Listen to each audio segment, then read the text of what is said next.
So again, welcome to our August town hall meeting. So the first thing we want to do is just acknowledge the phenomenal work that many of you as volunteers and supporters of fair districts have been involved with. And we are kind of in the thick of a lot of things right now. And sometimes you kind of lose track of what we've all accomplished. And we did want to take a minute to acknowledge that. So our mapping and analysis team is our STAR analytics team, led by Karen McGowan. And this is the team that is the liaison with the Princeton Gerrymandering Project. And it's definitely, we believe, something that's going to allow us to have some significant tools in this redistricting process. They have already completed this 20-year history report. It's available on our website. They've just completed, in that history report, they looked at the current maps and analysis of that, and they've just completed a review of the 2012 maps as well, working with Princeton. We have done this split city analysis, and you've seen a lot of that probably on our website and on social media, the information about all the split cities across the state. And the other thing that they are working on that we're really excited about is I also want to talk about the map room. We have a map room available, a link on our website as well, that really is a collection of all the maps that we could find from public sources, as well as those that we have been working on, so that there's one place for you to go and legislators to go in terms of identifying maps. So coming up now, they are working on the benchmarks with the census data that we're going to talk about tonight. They're working on the benchmarks with Princeton, and also working on an interactive map that we will have available probably later in September. So lots of work and a phenomenal team, lots of analytical folks that have been working with Karen to make that a huge success. Our legislative advocacy team has been a team that's been in place for a while. I have the privilege of leading that team. And initially our work was around building relationships with legislators. We've been very focused now on the testimony that's happening across the state, or did happen across the state, that we're going to talk more about in a minute. We had folks testifying at nearly every hearing, and we had the privilege of testifying to the joint redistricting committees yesterday as well. And we had, I think, almost our whole committee down there at the Capitol yesterday. We've also been working on a lot of partnerships with other organizations so that we can really spread our work and leverage the work of a number of organizations that are committed on redistricting reform. And we'll talk about this at the end of the time, we've got another lobby day coming up. So stay tuned for the details on that. We have a phenomenal communications team led by Cuffy Sullivan, who lives down in Savannah, and lots of things happening there. We have been getting a lot of media attention lately, and we've lost track of how many stories we've been quoted in almost every day. There are stories lately where we've been quoted. So that has been going very well. We have a phenomenal letter to the editor team. I think we have 60 volunteers now on that team. Probably many of you are working on that, and we've been successful with publishing about 40 letters to the editor across the state, including 2 significant op-eds that the AJC published. And we have had a postcard avalanche. This is a picture in the middle there from an actual senator's desk with our 20,000 postcards that went out back in June, and we have another 20,000 set to go out around September the 10th. So lots of folks writing lots of postcards and making a difference there.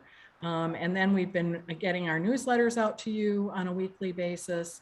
And then finally, our education team led by Karen Davenport has been out doing education for lots and lots of community groups. I think the last count I had was 35, and I think that's an old count. It's probably more like 40 or 45 now. presentations to lots of different community groups, as well as we've been asked to speak at a number of legislators for their legislative town halls. And now they're working on some videos. We have one video completed and a number of other videos that they're working on. So want you to be aware of all the work that's happening with Fair Districts, and really, most of all, to acknowledge and thank all of you for the work. We are all volunteers and we're making a difference. We're punching above our weight, as our communications director likes to say. So just two other things before we go to the professors. The first one is, we've talked a lot about the public testimony that happened across the state this summer. There were 11 hearings that the joint committees held, and I loved this graph that was in one of the pieces by GPB on their coverage on the hearings. And the thing I like about this is it really is in line with what we've been talking about all along, that the top 3 priorities for this year are fairness, or fair maps, public input, and transparency. And the public came out to those hearings and expressed that across the state. I want you to know that there is still opportunity while the actual in-person public meetings have finished. The legislature is still accepting written testimony. And so if you have not had a chance to, take a few minutes, please, and submit your comments. The legislature just launched yesterday a new site for that, and you can actually read the comments of everyone that has commented so far on that site. And there are a lot of comments, but your view would be helpful to submit. So you can see, you can go to that bit.ly public comment GA and submit right there online. It's a very easy, short little process to make your voice heard. So I know that the professors are going to talk about the census, and we've been doing a lot of work analyzing what it means. And really, it boils down to 2 things. When the census raw data came out on August the 12th, we, along with lots of other organizations, started really looking at what that meant in Georgia. And the 2 big themes here is definitely a shift from rural to urban. And you can see here that the areas in green are the areas that are growing. Forsyth County was the top growth of any county in the state at, I believe it was 48% growth. And then you can see in red and orange the areas that are losing population. So a shift from rural to urban. And then on the right side, you can see the increasing diversity that we have in this state. We now have white population accounting for just 50.1% of the total population. So we soon will be a majority minority state. And we're seeing large, increases in diversity across a number of minority groups. So that's an important piece as we go into the redistricting process. It really will require some pretty significant changes in how the maps are drawn because of these very significant demographic changes. So with that, we are going to shift to Ken to introduce our speakers and get their impressions on the census and where we are with the redistricting process. So Ken, I think I'm going to stop sharing just for a minute while you do the introductions, and then we can bring up the professor's slides. Great, thank you. And the professor's spotlighted here so we can see them. Yeah, Professor Abramowitz and Bullock, if you can. There we go. We've got it. Great. Thank you so much. Yeah, we're good. Perfect. Thank you so much. And again, thanks. I'll add my thanks from the whole team at Fair Districts of all the work that folks are doing across the state. We are thrilled and honored actually to have 2 very distinguished and experts joining us this evening. I'll introduce them and then we'll have them give their prepared remarks. First is Professor Alan Abramowitz, who is the Alvin B. Barkley Professor of Political Science at Emory University. He's an expert on national politics, polling, and elections, including election forecasting models and the effects of political campaigns on the electorate, his election forecast has correctly predicted the popular vote winner within 2 percentage points in every U.S. presidential election since 1988. That's quite a record. His recent book... Not true anymore, though. Not true anymore? Oh, so you're telling That's a little outdated. You're telling That's the okay. gamblers shouldn't That's okay. follow you anymore, but I have to be honest. Okay, that's fair. And your book on the Great Realignment, I think, is a good resource in terms of the big changes that mirrored in Georgia now, but the big changes in terms of demographics and political preference across the country and how that's affecting our political system. So that's Professor Abramowitz's background. And then we're thrilled to have Professor Charles Bullock with us. He is the Richard B. Russell Chair in Political Science, the Josiah Meigs Distinguished Teaching Professor and University Professor of Public and International Affairs at the University of Georgia. He was named a university professor in recognition of his significant impact on the university beyond normal academic responsibilities. His areas of expertise: Southern politics, legislative politics, elections and electoral systems. He happens to be, I think, the guru of redistricting in Georgia. He literally wrote the book on that subject, and I think it was called, if I'm not mistaken, Redistricting: The Most Political Activity We Do, or something along those lines, which I think is exactly right. So each of those, we're going to ask Professor Abramowitz first and then Professor Bullock to provide some remarks. But while they're doing that, I just want to invite folks, the listeners, to post your questions in the chat. We will take as many questions as we can. So I'm going to turn the program over to Professor Abramowitz, who has, I think, about 10 minutes or so of comments, and then Professor Bullock. And then we will get into a question and answer session. So Professor Abramowitz, the floor is yours. I think Janet is going to go ahead and share your slides first. Great. And we're all set to go. Thank you so much. Okay, well, thank you very much. And thanks for inviting me to this. And I'm very impressed by the work that your group is doing, first of all. And I'm honored to be on this panel with Chuck Bullock, who's an old friend and someone who's done some outstanding work in this very area. So I'm going to try to provide a little bit of context for what's happening this year in Georgia and across the country. And some of it may actually duplicate a little bit of what you heard earlier, but that's okay, because as a professor, I know that repetition is crucial to learning. So, so I'm going to try to put this redistricting process in context and move on to the next slide. So I'm going to talk about three things, essentially. First, very quickly, control of redistricting, both across the country and in Georgia. The demographic changes that we're seeing in the 2020 census, both across the country and in Georgia, that provide the context for this redistricting cycle. And then briefly, why I think redistricting is especially important given the growing polarization of the electorate in the United States. So let's go ahead and move on to the next slide. Are you able to change the slide? Okay. So first of all, in terms of control of redistricting, right now we have 23 states in the US where Republicans control the legislature, both branches of the legislature and the governorship, so-called trifecta. There are 15 states where Democrats control all three, and only 12 where there is some sort of divided control. One interesting trend that you can see here very clearly on the slide is that over the last several decades, there's been a dramatic decline in the number of states with divided party control, and an increase in the number of states with unified party control, which means that, of course, that means there's more states in which one party is able to potentially dominate this process of redistricting. And that trend is itself a reflection of growing partisan polarization. Okay, let's move on. Now, not every state with unified party control has a redistricting process where the parties in the legislature is in full control. So this slide shows actually which party is able to control redistricting.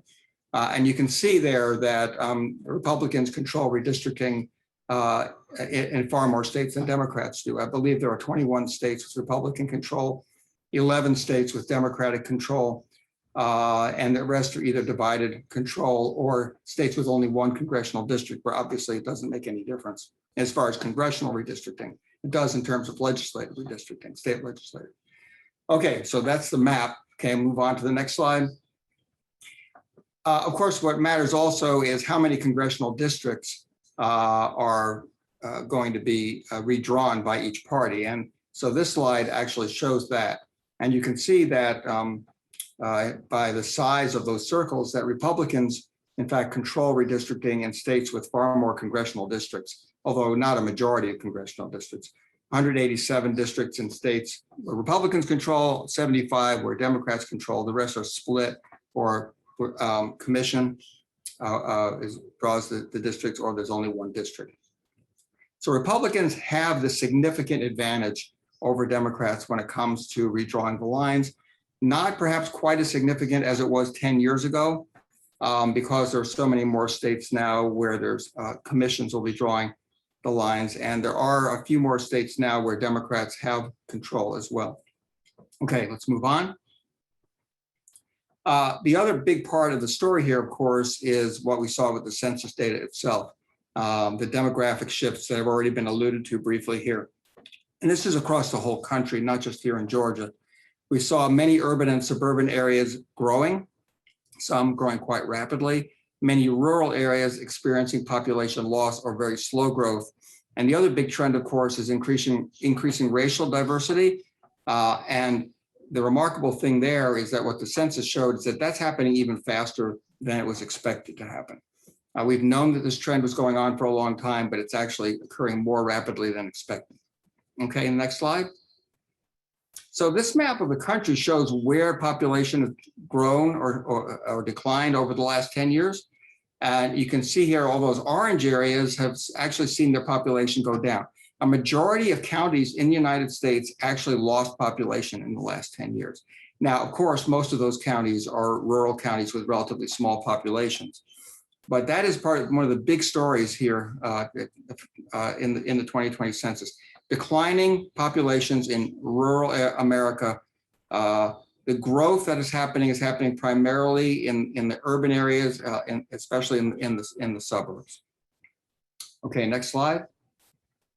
So overall, what this means, the political significance of this potentially is that on average, counties that were carried by Joe Biden, which he carried only a small minority of counties, but they're mainly large population counties, actually grew by 3.4%.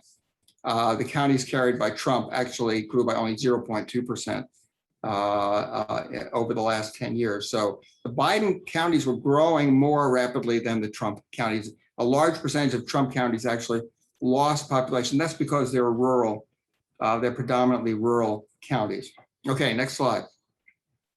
In terms of race and ethnicity, of course, there was a dramatic change over the last 10 years where we saw the Latino or Hispanic population increase by over 10 million, Asian Americans by over 4 million, African American population by over 3 million, multi-race population, there was a change in the way that's measured, so that came into play here, but that increased a lot. The white population of the United States actually declined slightly in the last 10 years. This is something that we kind of expected to happen eventually, but it happened sooner than expected. Okay, next slide. Now, this is a map of Georgia showing the population shifts in Georgia. You already saw a map similar to this. And basically what we see here is that, again, in Georgia, as in the nation, it's the urban areas that are growing, particularly Metro Atlanta, and particularly the suburbs, some of the suburbs surrounding the city of Atlanta. And then we see a lot of the rural counties in Georgia, particularly in middle Georgia and to some extent northwest Georgia, actually lost population. Next slide. When we look at this by congressional district, it's very interesting to see what happened. So Georgia has 14 congressional districts, and despite the fact that Georgia grew more, was one of the fastest growing states in the last 10 years, grew more rapidly than the nation, it did not grow quite enough to gain a congressional seat. So Georgia's 14 districts, you can see where the growth was happening. You can see where it was not happening. And actually the 6 Democratic districts actually grew more rapidly on average, grew more than the 8 Republican districts, even though the only district to lose population was the 2nd district, the Sanford Bishop's predominantly rural district in Southwest Georgia. Very interesting. The most rapidly growing congressional district is the 7th one represented by Carolyn Bordeaux, which gained 24% in population over the last 10 years. Okay, next slide. So the big takeaway here, Georgia is growing ever more urban and diverse. We're seeing a shift in population toward metro Atlanta and away from the rural areas that were once the backbone of the state. Okay, next slide. And then in terms of race and ethnicity, of course, what's remarkable is that the share of Georgia residents now who identify as non-Hispanic whites was 50.1%, the smallest it's been since 1890. And probably by now, Georgia already has a majority of its population that is non-white. Now that's population, that's not the same as the voters. So it's important to keep that in mind. But the white population is Georgia and the country are actually declining. All the growth that occurred in the last 10 years, both in Georgia and across the country, was due to the increasing numbers of people of color, essentially, the people of multiple races. Okay, next slide. So why does redistricting matter, especially right now? I don't have to convince this audience that redistricting matters, but I'll tell you one reason why I think it is especially important right now. And let me show you the last slide here, or next to last slide, actually. Redistricting matters most when the election outcomes are most predictable based on either demographics or past voting patterns. And right now we're at a time in American political history where outcomes of elections are extremely predictable. If you tell me how a county or congressional district or any other geographic unit voted in the presidential election of 2020, for example, I can tell you with an extremely high degree of confidence how that same district or county will vote in other elections, including congressional elections and state legislative elections. There is almost a perfect correspondence between the two, as you can see from this graph, which is a scatter plot or with a regression. That's called a regression line, by the way. Almost perfect. Incumbency matters much less than it used to. The individual candidates matter much less than they used to. What matters most is party. We can predict what's going to happen. So if you can draw the lines in a way that gives one party or the other even a fairly small advantage based on presidential voting patterns, for example, which also correlate highly with demographics, you can be very confident that that district is going to end up voting for that party's candidate in the next election. There could be small shifts, of course, based on changes in the political environment, but generally the outcomes are highly, highly predictable. So with that, I'll stop and just you can go to my last slide and I'll say thank you. And my friend here thanks you as well. Well, I guess I'm on now. Pleasure to be with you all. Always a pleasure to be with Alan. For those of you who find Alan interesting as I do, you ought to subscribe to, and it's a free thing, Larry Sabato's Crystal Ball. Alan often shares his insights there, and those are always very valuable. Also, Sabato's Crystal Ball has been doing a series looking at redistricting around the country, where they've taken 4, 5, 6 states at a time, so you might find that interesting. The hearings were held, which were referenced earlier, and it's interesting to see the count of the number of times certain issues were raised. I don't have that, but from having gone to the one here in this area and listened to some other ones, struck me, yes, transparency was one of the things which was frequently requested. And that's something which doesn't happen. I mean, the districts get drawn by technicians sitting in their rooms. And so it's not like this is done on the floor of the legislature and committee room. So yeah, you don't get to sit in and watch this. Another one of the requests frequently was, why doesn't Georgia have an independent commission? I'll come back to that right at the end. Another request was, how about time to make comments on the maps that get drawn? And there may be a little bit of time for that. And again, it would probably involve you contacting your legislator to express your preferences on that.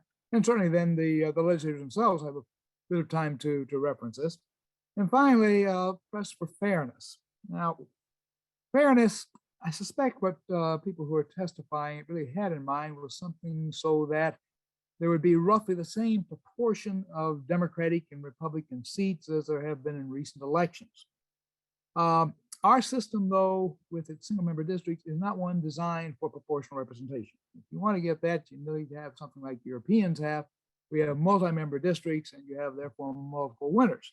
Instead of our single-member districts, we have what is, for those of you who are New Testament experts, you didn't know, did you, that the Bible actually talks about redistricting? Well, it does. And this would be the Matthew principle from Matthew chapter 13, verse 12, and to read from the King James Version, for whosoever hath, to him shall be given, and he shall have more abundance. But whosoever hath not, from him shall be taken away even that he hath. What does that mean? Like, that means that the majority party gets a bonus in our system. It always happens even under the fairest of plans, because it turns out that the majority party does disproportionately well in the very close districts. Georgia is at a majority Democratic state. I don't buy that. No, I think it is probably, I had to put a guess on it, 50% Republican, about 47, 48% Democratic, 2-3% Libertarian. And that comes from looking at the elections for Public Service Commission, because those are elections where people just go and vote their party. They don't know what these candidates are. There's been no money spent on those things. And so I think, yeah, Republicans still have a slight edge, particularly if you allocate the Libertarians towards the Republican Party. And so, yeah, it would not be surprising, even if we had, say, independent commission drawing the maps, if Republicans didn't come out a bit of a head. Now, as Alan mentioned, in Georgia, we've got a trifecta, i.e. Republicans control all three of the important elements for redistricting. And whenever you see that, then sure, the majority party takes advantage of it. Okay. What can we see with regard to the state legislative districts? Democrats are at a disadvantage there, not because of redistricting, but some people refer to as a natural gerrymander. That is, where do you find Democrats? Well, again, you look at a color-coded map, and they aren't spread out across the state. They are clustered heavily right in Metro Atlanta. I mean, that's where a Democrat runs up the numbers to win. And around the rest of the state, Democrats lose. So what that means, particularly in these drawing state house districts, you're going to have some of those districts, no matter how you draw them, which are going to be overwhelmingly Democratic. It's going to be involved what is sometimes referred to as wasted votes. I mean, you win with 50% plus one. You probably would like 55, 60% in order to give you a margin of comfort, but you don't need to win with 80%. And yet some of these districts, no matter who draws them, are going to be like that. So that's going to be a disadvantage that Democrats are going to have to deal with. The Republicans are in control, but I think Democrats may well pick up some seats in the General Assembly this year. A bit of history: when Democrats were drawing state Senate districts, every time they did it, Republicans actually got a few more seats. That was not the intention of Democrats, but that was simply reflecting the trends which were underway with regard to partisanship in the state. Right now, Alan's pointed out that we're getting a more diverse population here. The only ethnic group in Georgia, or the nation for that matter, which can overwhelmingly votes for Republicans is whites. And so this greater diversity means that, yeah, potential Democratic voters are becoming more numerous. And when you draw in districts, you're not just drawing them for the next election for 2022, 2024. You really are trying to draw them that'll work for your party for the next 10 years. Because that's usually how long a plan stays in effect. So what Republicans may do is decide to take their losses here at the beginning of the decade. Look at some of those districts around Metro Atlanta, particularly on the north side, where Republicans have held on very narrowly in 2018 and 2020, and they may well decide can't protect all of those for a decade. And therefore, give some to the Democrats right now, do some population shifts, pull Republicans out, put them in some other districts that they can try to then prop up, which will last, Republicans would hope, for the next 10 years. We've got, again, the maps that we've seen. Rural Georgia is not prospering. It's not growing. Particularly South Georgia is not. If you go back about 60 years ago, Georgia's population was roughly evenly divided north and south of the gnat line. It doesn't do that anymore. And one of the easy ways, looking at districts, you can tell what has been happening is to look at the numbers of Senate districts, not House, but Senate districts. Because the Senate districts always begin with number 1 in Savannah, 2, 3, 4. And again, you go back 60 years ago, and about half of those are in South Georgia. But now when you see a low number district, number 5 and number 9 that's in Metro Atlanta, its history was it used to be in South Georgia. It couldn't be sustained down there. We're going to continue to see that South Georgia districts moving to the north. And what we're also going to see is that South Georgia, rural South Georgia, which is dominated by Republicans, they're going to end up having to put some Republicans together down there. So it's going to kill off some of theirs. And they may get some breaks, like, for example, in Senate District number 7, the senator there has announced he's running for ag commissioner. So yeah, that'll be a district that may well just disappear. It may be one that gets moved north, maybe it's put somewhere, maybe like in Forsyth County. Now, with regard to Congress, we're going to see a different kind of situation there, I think. We know that the population deviation is going to be down to 1 person, and therefore you can't honor county boundaries, city boundaries like you might like to otherwise. The fact we're going to see have regard to the congressional districts is Republicans are going to try to take back either the 6th or the 7th district, probably not both of them. So we may see some population shifts and maybe taking Republicans out of one of those districts and adding them to the other district to pump its Republican numbers and doing a shift where they then slide some Democrats in. One of Alan's slides pointed out, the Bordeaux district is the one that's most overpopulated, so you're going to be taking people out of there somehow, putting them someplace else. So probably there'd be a Republican effort then to gain one of those. Regard to what can be done, redress about all of this, where can you go from this? Well, yeah, Section 5 is no longer in place, but Republicans have no incentive whatsoever to break up, dismantle, or frequently word from redistricting, to crack majority Black districts. Having heavy concentrations in Black districts works very well for Republicans. As we saw back in the 1980s and 1990s, Republicans and members of the Legislative Black Caucus worked hand in glove in Georgia because, creating districts for one helped the other. So yeah, those districts that are majority Black right now are not going to be broken up, not going to be cracked. The only problem might be perhaps in some of the state legislative districts, and conceivably down there in Congressional District number 2, which Alan also pointed out, it may be difficult to find enough Blacks to bring in to maintain some of those Black concentrations. Because we don't have Section 5, it means that our plans don't go to the Department of Justice. Keep in mind, DOJ signed off on the plans that were drawn in 2011. So there's no guarantee DOJ would step in and necessarily strike down whatever the plans are that are sent to them. Even if they did, what we might see would be Georgia following the same path as they did 10 years ago and do dual submissions. So that they submitted the plans both to DOJ and to the courts. And if the decision was rendered by the courts, it would probably be a pro-Republican decision.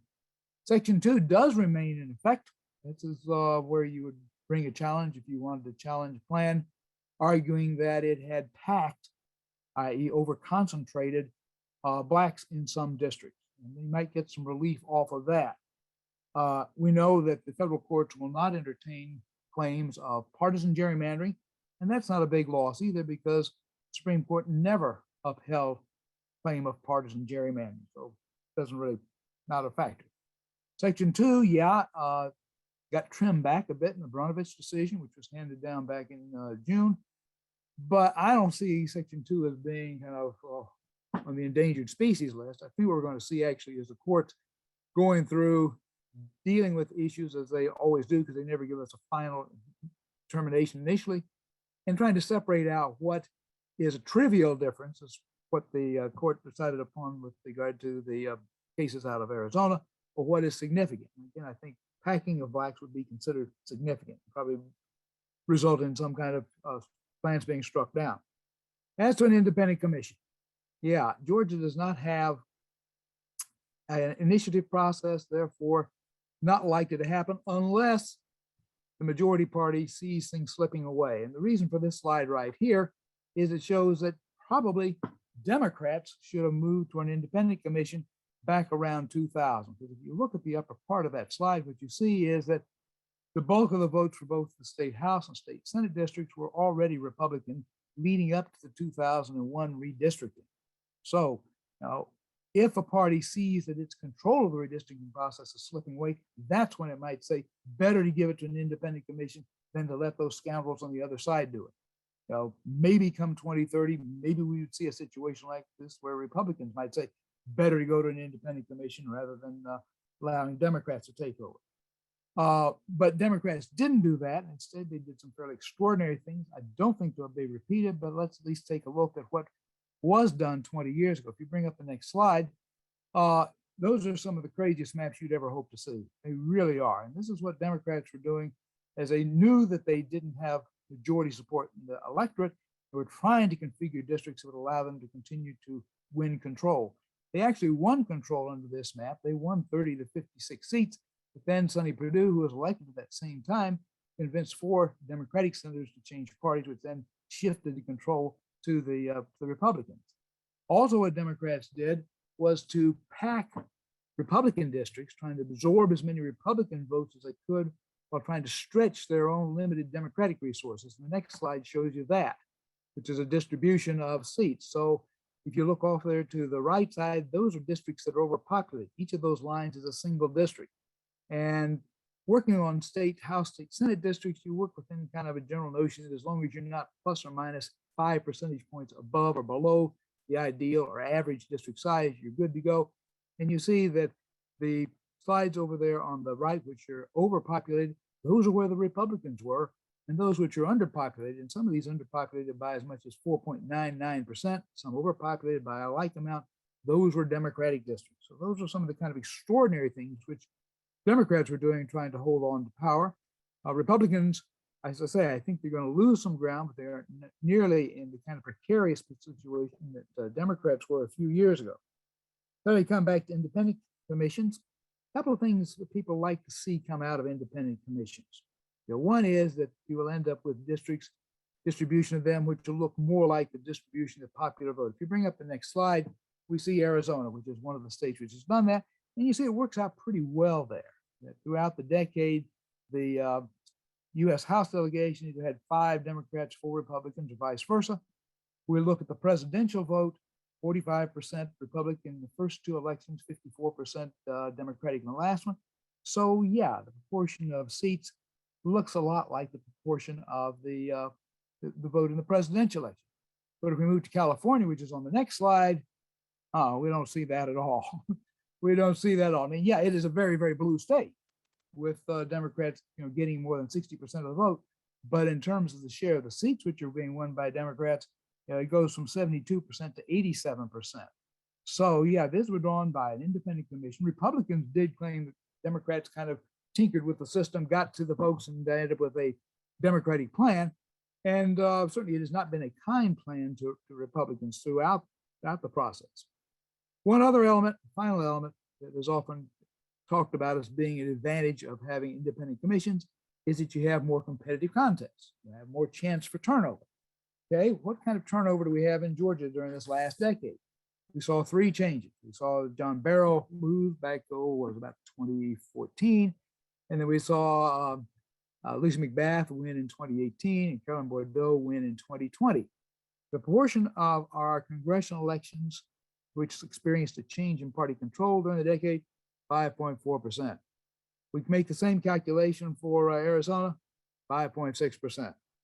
We do it for California, about 5.5%. So whether it was drawn by a partisan group as it was in Georgia or by these 2 high-profile independent commissions, doesn't seem to have brought about a whole lot more turnover. Now, maybe some of those districts were more competitive, but in terms of actually replacing a member of one party with the other, not much in what political scientists would call responsiveness. Thank you.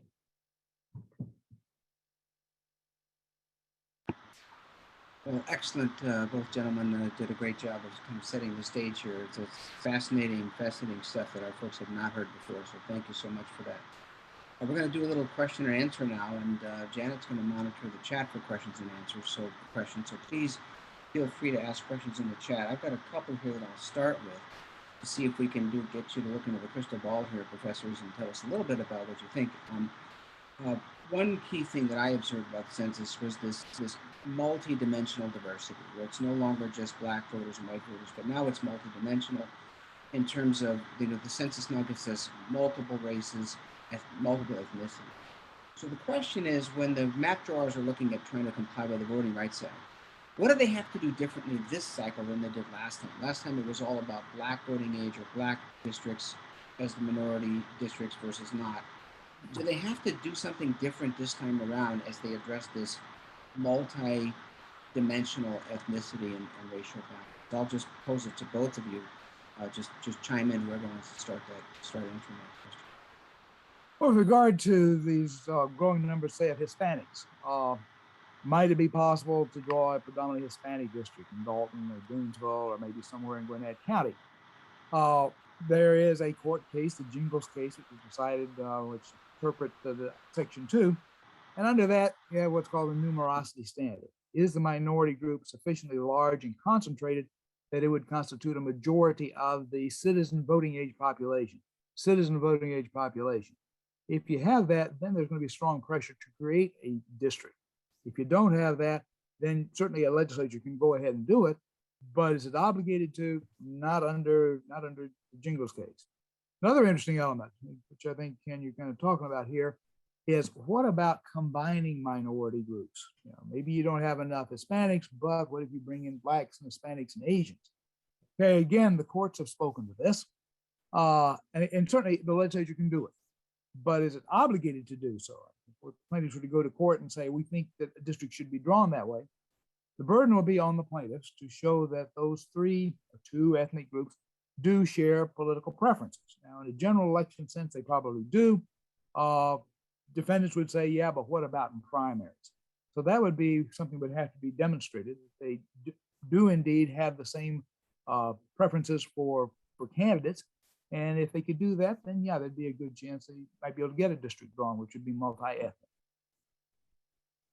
I would think that that would be more relevant when it comes to drawing state legislative districts than congressional districts. Yeah. There just is not a large enough concentration of Hispanic or Asian or multi-race voters, for that matter, in any geographic area of the state that you could conceivably draw a congressional district.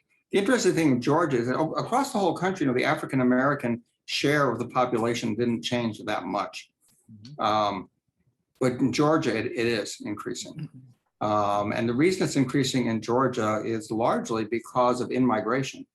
That Georgia is experiencing kind of a reversal of the old, out-migration that occurred back in the 1940s and 50s, when we saw African Americans leaving Georgia and other parts of the South and moving to the Northeast and Midwest for jobs in those urban areas. And now lately, though, what we've been seeing over the last 10 to 20 years is a reversal of that. And in Georgia, we're seeing the African American population actually increasing pretty dramatically, increasing as a share of the population as well.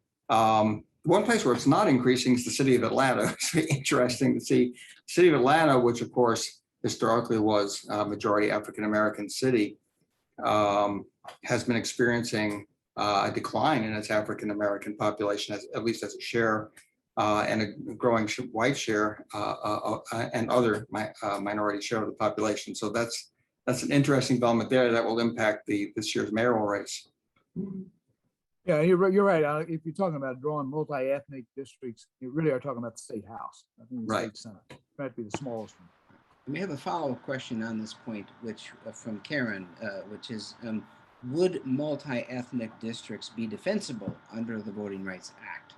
I think Professor Bullock, you might have touched a bit on that, but yeah, right. I mean, there's no problem with that? doing it if the legislature chooses to do so. Yeah, the real question becomes, if the legislature doesn't do so, would there be a mandate from the courts that it do so? And that's why I say you'd have to demonstrate that this 3 groups, 2 groups do have common political interests. I mean, some of the congressional districts surrounding Atlanta are becoming increasingly multi-ethnic.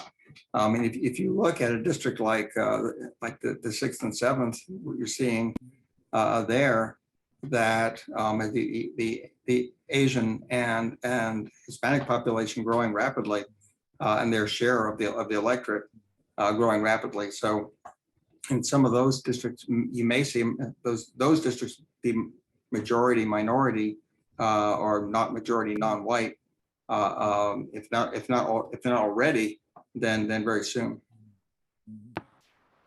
Turning to partisan considerations, another question would be, over the last 2 election cycles, I mean, I would argue that Georgia has arrived as a swing state. The Democrats might say it's blue, Republicans would say not so fast. I think you could weigh the last 2, the 2018 and 2020, and say, well, we're in swing state territory. It's all going to depend on turnout, et cetera. But as respects to redistricting, how much will that affect the ability of the majority party here, the Republicans, to construct an advantage in the maps? Do you see that that's going to be harder, given that we have, since in the last 10 years that the statewide voting preference has in fact narrowed to be much more in a swing state status, right? We know that there will be some natural partisan lean of the state at a district level because people don't distribute naturally, and that's what some of our benchmarking work does. But what do you see as the outlook for the ability of the Republicans who are going to draw the maps to construct another durable advantage this time around for any of the maps, whether it's Congress or state legislature? Well, I thought Chuck's comment was very interesting where he said that he thought the Republicans might try to draw a map where they would perhaps not try to maximize their advantage immediately, but try to draw a map that would allow them to hold on longer as we proceed into the decade. I'm not so sure that that's going to work, and I'll tell you why. Because over the course of 8 or 10 years, you're going to see some more dramatic changes in the demographics of some of these districts. And so you could draw a map right now where you may feel like, okay, this is a district that we can hold on to for a while, but 4, 6, 8 years, 10 years down the road, that district may look quite different. And that's in fact, of course, what happened to the 6th and 7th districts. If you go back to the beginning of this decade, the 6th and 7th districts really looked like they were pretty solidly Republican districts.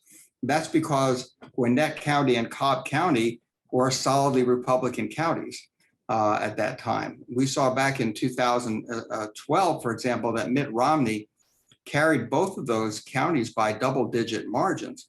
Carried Cobb County by something like 14 or 16 points, I think. Or here we are in 2020, and Joe Biden and then the Democratic Senate candidates are carrying both of those counties by double-digit margins.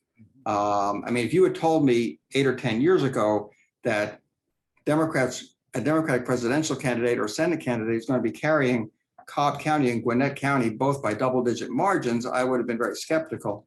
But that demographic change has proceeded so rapidly that that's what's happening. And it's not, but that's a big factor, but it's not only demographic change. There's something else going on here that we're seeing here in the Atlanta suburbs and in some of the other suburbs of big metro areas around the country. And that is that the Republican Party has become an increasingly rural, kind of conservative rural party that appeals to white rural conservative voters. And particularly during the Trump years, has sort of alienated a lot of more college-educated white suburban voters. And so what we're seeing is that Democrats in 2018 and 2020 are winning a larger share of that white suburban vote in Metro Atlanta and many other metro areas around the country. That's a trend that I think should be also very worrisome to Republicans. If that continues, then they're going to have a hard time, I think, maybe not in 2022, but down the road in holding on to their majorities in the state legislature and in the congressional delegation. And we have a number of questions in the chat. Challenge, that's why. Oh, go ahead. Yeah, ask more questions. We've got a number of questions in the chat. I want to get to some of them. Kind of tying into the last conversation, and I saw this as well. There was recent article in the last couple of days about the percentage of Georgians that are registered to vote and how significantly that has increased. And wondered from Karen and Bruce Binke, they wondered if there's a political impact to that increase. Well, sure, we've got about everybody registered we can, and thanks largely to those who can now register or get registered when you renew your driver's license. So, yeah, of course, the other issue is, do they show up to vote? And we know that they showed up in record numbers back in November. We had a record for a midterm election in 2018, and since we're probably going to have a very hot gubernatorial contest and senatorial contest, probably have good turnout also in 2022. Although the historic pattern has been that there is a drop off in midterms, and that Democrats don't do as good a job of coming back to vote in the midterm as they did in the presidential election. But yeah, we see rising numbers of participants, and short term that probably is going to continue also. Right. I think that the automatic voter registration law in Georgia, put into effect, by the way, put into place by Brian Kemp as Secretary of State, and still there, but that was not changed. when the legislature rewrote the election law, has resulted in this very, very high percentage of eligible voters being registered here in Georgia, one of the highest in the country. Turnout in elections has been high, but not that high. We had about, Georgia hit about 67%, I think, of eligible voters based on estimate of the eligible voting age population, which is very high. And then remarkably, we almost matched that in the runoff elections. The turnout for those runoff elections was just through the roof. It was just astonishing. And that was an election where the Democrats actually did a better job of getting their voters out to the polls. So it was very high turnout across the board in that runoff election, the Senate runoff election. But Democrats had a turnout that was approximately, if I'm remembering the numbers correctly, it was something like maybe 95% of the presidential election turnout in the heavily Democratic areas, counties, and for Republicans, it was more like about 87 or 88%, which is still very high, but not as high as it was for the Democrats. Now, there were some very unusual things going on in those runoff elections where the entire country's attention was focused here on Georgia.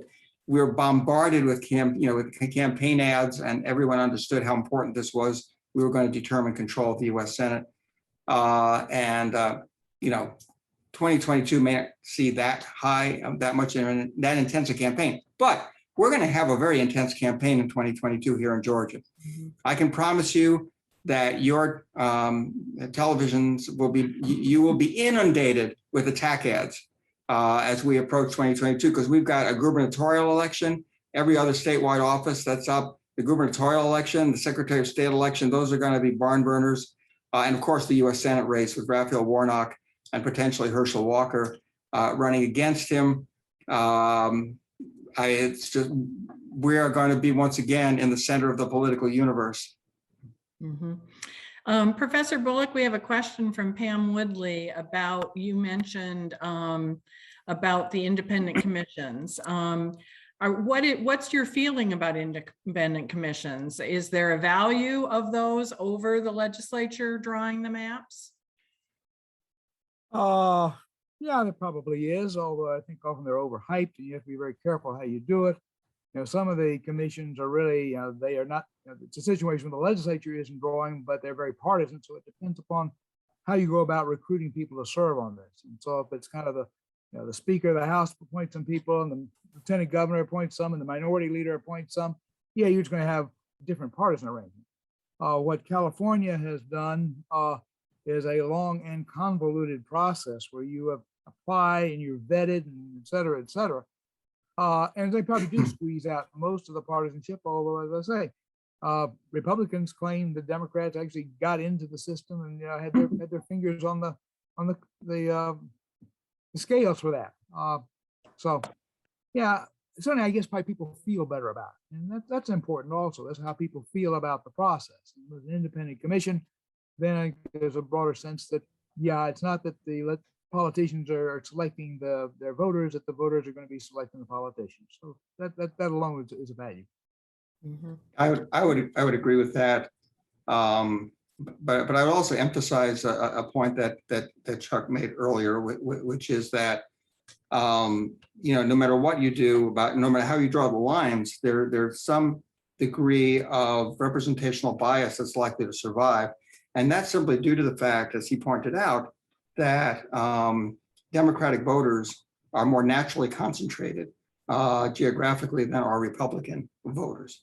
And so that means that you end up with more wasted Democratic votes. Just think about, Georgia's congressional districts. Yes, there are some overwhelmingly Republican districts, but not as overwhelmingly Republican as, say, the 4th and 5th districts are overwhelmingly Democratic right here in Atlanta, where Democrats get 90% of the vote.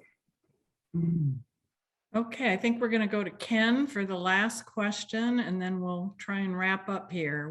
We try to stay on time. Ken? Thank you, Janet. Yes, both professors, you've both seen many redistricting cycles come and go. And, we have tried, our groups and many other groups across the state have tried to raise the voice of the public in this cycle. And I'm wondering what you think about how different do you see this one being as you've observed it in terms of public awareness, media awareness, the voice of the public, the voice of advocates. You know, we pat ourselves in the back saying, oh, we're doing a great job. Well, tell us what you think in terms of as you're observing this cycle, which of course is not over yet, but what do you think as your observations around how that whole public involvement and engagement is going in this process? Chuck, you want to start off on that? Okay, yeah, I think you know, the work that y'all are doing is getting the word out to people. There's also media coverage, and probably be more of that. So there probably is more attention. But for the average Georgian, is this a big part of their life? Absolutely not. So that it's good to have the attention. It's good to have people looking over their shoulders. Does it impact the legislators that go about drawing these districts? Probably not, because their lives are on the line here. And particularly if it comes down to, gee, am I going to do something which will get me plaudits for having been fair and give up my seat? Ain't going to happen. No, you're going to do everything you possibly can to hold on to your seat. Many years ago, this was probably the 1980 round, Speaker Murphy went and divided the state into geographic units. And he told each of these units that, you legislators who represent this area, you decide how to draw the districts. And some of them were rural, so they were going to lose seats. Well, there was one area in Georgia that had 12 or 15 legislators, and all of them wanted to run again, but there were only going to be 14 seats. And so they deadlocked and deadlocked. Finally, one unfortunate legislator had a near family member die. He went to the funeral. When he came back, his seat was gone. So, yeah, when it comes to redistricting, it's, take care of yourself as number one, take care of your party as number two. And then beyond that, okay, yeah, let's do the right thing. Don't leave even for a funeral. No, can't leave at all. You know what? One thing that's interesting to me in observing this process over time is that it's really only the last couple of cycles where we've seen this intense focus on the process in terms of what the impact will be on party control. And the reason is that because before that time, if you go back before the 1991 cycle, especially in Georgia, there was never any question about party control. I mean, this was a one-party Democratic state. We knew it was going to remain a one-party Democratic state. So it would make a difference to the individual legislators, but party control was never at issue. And even in drawing congressional districts, for many, many years, first of all, we didn't have the one person, one vote standard in effect before the 1960s. Even after that, the Democrats had, firm control of at least the House of Representatives, not the Senate, but that isn't affected by this. And so again, there wasn't this intense focus on how redrawing the lines would affect party control until the 1990s and later, when Republicans all of a sudden became competitive, and that's where we've been ever since then. And in Georgia, since around 2000, we've been in that place where the two parties. All the Republicans have been pretty dominant lately, but there's much more two-party competition now. So it's a whole different ball game. And I think Chuck's exactly right, though. The legislators are going to look at this primarily in terms of how does it affect A, my seat and my future, and B, my party, and whether my party will remain in the majority, because you want to be in the majority party. It's a lot more fun being in the majority party than being in the minority party. Well, I want to thank both Professor Abramowitz and Professor Bullock for your incredible insights tonight. I'm going to turn it over to Janet to make some closing comments. But again, thank both of you to your wonderful insights and your participation. Janet, why don't you take us to the close here? Great, thank you. And I also want to add my thanks, and thanks to everyone for attending tonight. And I want to also thank our wonderful, well, let me find my last slide here. Our wonderful volunteers that help us put these town halls on a regular basis. So just we want to make sure that that we've got lots of things coming up, and we want you to be a part of that. Coming up on September the 14th, we are going to do our second advocacy day, and we are thrilled to have Dave Daly, really one of the national experts on redistricting and the author of a number of books, the most recent of which is Unrigged. is going to be our keynote speaker. We have a fabulous legislator panel planned as well, and an opportunity for you to do some virtual advocacy that day. So please sign up now and join us on September the 14th. We will have another town hall at the end of September. There will be a lot of information, I'm sure, to share. In addition, we want to focus on some of the myths and facts about redistricting. And we will likely have benchmarks to share out of the census. So mark your calendars now for September the 27th. We love the representable tool. That's another tool that Princeton Gerrymandering Project has put out, and our partners at FairCount are using the representable tool to help folks do maps across the state that represent their communities of interest. And they are doing a virtual session every single Monday for that. So you can sign up, and it doesn't take long, maybe 15 minutes to learn how to do this and to submit your community of interest information, which will be passed on to the legislature as well. And then again, the last plug is about the written testimony to the redistricting committees. Please add your voice to that. So with that, we are, I think in our chat, we have a opportunity for you to do a evaluation of this session. And you'll also be getting a follow-up email. So we always like to hear from you so that we can continue to improve these programs and meet your needs as well. So with that, we thank you for joining us. And again, thanks to our speakers and to the team.